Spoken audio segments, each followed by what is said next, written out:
ว่าอย่างเนาะนี่เนาะเค้กญี่ปุ่นเพิ่นเอิ้นว่าเคฟบ่แม่นแหละเคฟ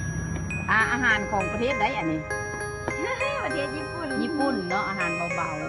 ๆขายอันเท่าใดมีหลายราคาเนาะมีจักราคา10 12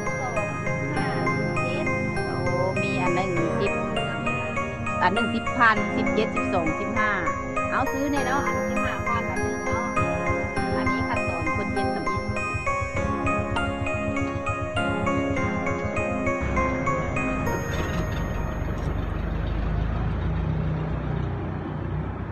ตอนนี้กำลังตกแต่งหน้ายังเพิ่นเอิ้นอันนี้ฮะ